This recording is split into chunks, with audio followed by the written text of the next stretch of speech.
देखो इसमें दिया है कि डैनियल एक ऐसे घनाभाकार कमरे की दीवारों और छत को पेंट कर रहा है जिसकी लंबाई, चौड़ाई और ऊंचाई क्रमशः 15 मीटर, 10 मीटर और 7 मीटर हैं। ठीक है। पेंट की प्रत्येक कैन की सहायता से 100 मीटर वर्ग क्षेत्रफल को पेंट किया जा सकता है। तो उस कमरे के लिए उसे पेंट की कितनी कैनों की आवश्यकता होगी, ये हमें निकालना है। देखो सबसे पहले तो इसमें दिया है कि डैनियल नाम का कोई लड़का है और उसका जो घर है, घर का जो कमरा है वो घनाभाकार है। घनाभाकार मतलब आप ऐसे समझ सकते हैं जिसकी लंबाई, चौड़ाई, ऊंचाई अलग अलग है। जैसे ये वाला मैंने यहाँ पे कोई घन बना दिया। अब इसमें ये दिया है कि उसकी दीवारों पे, देखो एक तो वो दीवारों पे पेंट कर रहा है, मतलब ये वाली दीवार, ये वाली, इसके पीछे वाली और इसके पीछे वाली, 4 दीवारें हो गई। और उसके बाद छत, छत का मतलब यहाँ पे ऊपर की ओर ये वाली जो इसकी छत है इस पे पेंट कर रहा है। ठीक है। तो इसमें आपको ये ध्यान रखना है कि ये नीचे फर्श में पेंट नहीं करेगा, क्योंकि आपको भी पता होगा कि अगर मुझे किसी कमरे में पेंट करना है तो हम चारों तरफ करेंगे और ऊपर छत में करेंगे, नीचे फर्श पे तो कोई नहीं करता है पेंट। तो ये चीज़ आपको समझनी होगी। ठीक है। इतनी चीज़ें होगी। उसके बाद इसकी लंबाई दी है, देखो इसमें लंबाई दी है 15 मीटर, तो यहाँ पे ये वाली इसकी लंबाई है तो यहाँ पे मैं लिख देता हूँ 15 मीटर।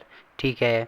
वैसे ही जो चौड़ाई है वो 10 मीटर दी है, तो यहाँ पे मान लीजिए इसकी चौड़ाई ये वाली है, तो ये 10 मीटर दी है, तो इसको मैं चेंज कर देता हूँ कलर, यहाँ पे ये है 10 मीटर। तो चौड़ाई है, इसका बी का मान हमने लिख दिया। ठीक है। और जो ऊंचाई है वो हमें 7 मीटर दी है, तो यहाँ पे मैं 7 मीटर लिख देता हूँ। तो ये इसकी ऊंचाई हो गई, या इसको एच का नाम दे दो।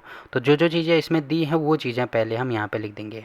तो ये हो जाएगी हमारी लंबाई, या एल का मान हो जाएगा हमारा 15 मीटर। ठीक है। वैसे ही जो चौड़ाई है, या जो बी का मान है वो है हमारे पास 10 मीटर। और वैसे ही जो ऊंचाई है, ऊंचाई या एच का मान है वो है हमारे पास 7 मीटर। अब देखो कितने पे वो टोटल पेंट करेगा, कितना पेंट करेगा, सबसे पहले तो हमें ये निकालना होगा। ठीक है। तो सबसे पहले जितना भी पेंट करेगा उसका मतलब वो क्षेत्रफल निकलेगा। जैसे अगर मुझे ये वाला पार्ट पूरा पेंट करना है तो मुझे क्या निकालना होगा, इसका क्षेत्रफल निकालना होगा ना। यहाँ से यहाँ पेंट करूँगा, फिर यहाँ, तो अगर ये पूरा ढक जाएगा तो इसका मतलब ये क्या हो जाएगा, इसका क्षेत्रफल होगा, जो कि आपको पता ही होगा। ठीक है।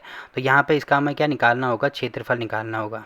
तो यहाँ पे मैं ऐसे लिख सकता हूँ कि कमरे का क्षेत्रफल, कमरे का क्षेत्रफल। तो कमरे का क्षेत्रफल कितना हो जाएगा, सबसे पहले तो वो मान लीजिए ये वाली जो पीली वाली दीवार है उस पर पेंट कर रहा है, तो क्षेत्रफल क्या होता है, लंबाई गुणा चौड़ाई होता है। अब देखो यहाँ पे मैं लिख देता हूँ पहले, लंबाई गुणा चौड़ाई क्या है इसकी, एच दी है, तो यहाँ पे हो जाएगा एच। अब देखो जितना ये सामने वाली दीवार पे पेंट करेगा तो इसी दीवार की ठीक बराबर ये पीछे वाली दीवार भी तो होगी, और इसकी लंबाई चौड़ाई भी सेम है। ठीक है। तो इसका मतलब ये दोनों आपस में बराबर हैं, तो यहाँ पे मैं 2 से गुणा कर रहा हूँ। 2 से क्यों गुणा कर रहा हूँ, क्योंकि 2 दीवारें हैं, एक तो ये वाली दीवार है, एक ठीक इसके पीछे वाली है, और दोनों बराबर हैं, इसीलिए 2 से गुणा कर दिया। ठीक है।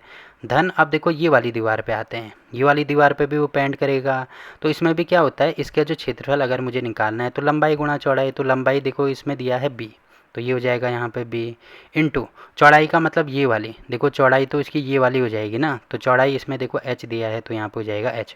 अब देखो जितनी ये वाली दीवार है सेम टू सेम उतनी ही इसके सामने वाली ये वाली दीवार भी होगी। ठीक है। तो यहाँ पे भी लंबाई चौड़ाई सेम होगी, तो इसका मतलब इसको भी 2 से गुणा कर दो, क्योंकि यहाँ पे भी 2 दीवारें हैं। ठीक है। धन लास्ट में बचा ये ऊपर वाला, ऊपर वाला मतलब ये जो छत बची इसका हमें निकालना है। तो इसकी लंबाई कितनी हो जाएगी, देखो लंबाई तो यहाँ पे 15 दिया है, तो ये पूरी लंबाई यहाँ पे 15 हो जाएगी। और ये जो चौड़ाई है देखो यहाँ पे कितनी दी है, 10 है, तो ये भी तो 10 होगी ना। तो इसकी लंबाई और चौड़ाई निकाल देंगे, तो ये हो जाएगा हमारा एल, और यहाँ पे बी है तो ये भी हो जाएगा हमारा बी, तो यहाँ पे हो जाएगा एल गुणा बी। अब देखो इसको हमें 2 से गुणा करना नहीं पड़ेगा, क्यों नहीं पड़ेगा, क्योंकि हमने छत पे तो निकाल दिया, नीचे फर्श का तो नहीं निकालना है ना। फर्श पे तो कोई भी पेंट नहीं करता है, और इसमें भी दिया है कि दीवारों पे पेंट करना है और छत पे पेंट करना है, फर्श तो नहीं दिया है, तो इसका मतलब इतना ही हमें इसमें निकालना होगा। तो ठीक है, पहले इसका क्षेत्रफल निकाल दो, तो ये हो जाएगा यहाँ पे 2 गुणा एल का मान देखो हमारे पास 15 है, तो यहाँ पे हो जाएगा 15 गुणा एच का मान हमारे पास 7 है, तो ये हो जाएगा 7।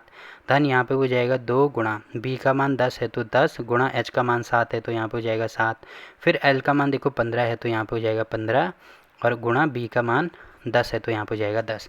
अब इसको हल करेंगे तो ये हो जाएगा 15 दूनी 30, तो यहाँ पे आ रहा है 30 गुणा 7, तो 7 × 21, मतलब ये हो जाएगा 210। वैसे ही इसको हल करेंगे तो 7 दूनी ये हो जाएगा 14, 14 गुणा 10 तो ये हो जाएगा 140। ठीक है। और धन यहाँ पे 15 गुणा 10 तो ये हो जाएगा 150।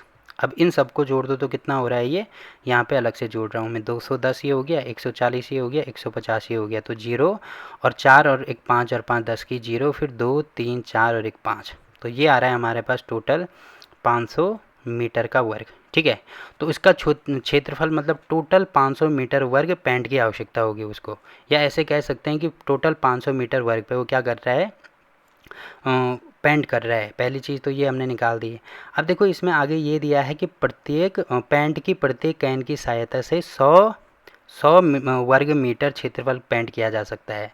मतलब अगर वो एक डब्बा लेता है पेंट का तो उससे हम 100 वर्ग मीटर पर पेंट कर सकते हैं एक डब्बे पे। वैसे ही अगर मैं 2 डब्बा लेता हूँ तो कितना करना पड़ेगा, 200। वैसे ही 3 डब्बा लेता हूँ तो 300। अब हमें नहीं पता ना कितना लगेगा, तो मान लीजिए वो x डब्बे लेता है तो x डब्बे के लिए कितना करेगा, जैसे 2 के लिए 2 से गुणा कर रहे थे, 3 के लिए 3 से गुणा कर रहे थे, तो x के लिए इसको x से गुणा करना पड़ेगा, ठीक है। तो यहाँ पे ये चीज़ लिखनी भी होगी कि माना x डब्बे पेंट के लगे। अब देखो एक डब्बे पे वो 100 वर्ग मीटर कर सकता है, तो x पे कितना करेगा, x गुणा 100 करेगा। और टोटल करना कितना है, टोटल 500 करना है, मतलब इसका मान टोटल 500 के बराबर हो जाएगा। 500 के बराबर क्यों होगा, क्योंकि देखो टोटल इतना उसको करना है। अब इतने पे कितने डब्बे लगेंगे, एक पे तो इतना लग रहा है, तो हमें नहीं पता ना कितने डब्बे हैं, मान लीजिए x डब्बे हैं, तो ये दोनों आपस में बराबर हम कर देंगे। तो आई होप कि ये चीज़ आप समझ रहे होंगे कि बराबर ये क्यों किए, ठीक है। अब देखो यहाँ पे अगर मुझे x का मान निकालना है तो इसको नीचे लेके जाना पड़ेगा, तो ये हो जाएगा यहाँ पे 500 बटे में यहाँ पे हो जाएगा 100। तो इसको काटेंगे तो यहाँ पे देखो इससे ये कैंसिल, तो हमारे पास x का मान आ गया 5, तो 5 हमारा उत्तर हो जाएगा, ठीक है। बाकी फिर भी आपको समझ में नहीं आ रहा है तो देखो टोटल करना कितना है, 500 वर्ग मीटर पे उसको पेंट करना है ना। तो आपको दिख रहा होगा मतलब एक डब्बे पे वो 100 वर्ग मीटर कर रहा है।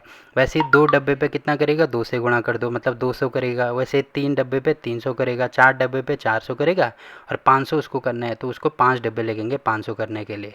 या तो आप ऐसे निकाल सकते हैं, और अगर आपको ऐसे सॉल्व करना है तो यहाँ पे ऐसे करना होगा कि मान लीजिए x डब्बे लग रहे हैं गुणा 100 और टोटल ये 500 के बराबर होगा, तब भी हमारा 5 ही आंसर आ रहा है। अब क्योंकि देखो ये भी वर्ग मीटर था, ये भी वर्ग मीटर था, तो यहाँ पे भी मीटर का वर्ग होगा। अब क्योंकि यहाँ पे वर्ग मीटर था तो मीटर को नीचे ले गए तो ये भी हो जाएगा वर्ग मीटर, तो वर्ग मीटर से वर्ग मीटर कटेगा। यहाँ पे हमारा केवल 5 ही उत्तर आएगा, मतलब 5 डब्बे लगेंगे। बाकी अपने आंसर को चेक भी करना है तो यहाँ पे कर सकते हैं। देखो 5 कैन ही लग रहा है ना, तो बस यही हमारा उत्तर हो जाएगा, ठीक है। तो ये वाला क्वेश्चन भी यहाँ पे कंप्लीट होता है। अब देखो अगला क्वेश्चन क्या दिया है इसमें।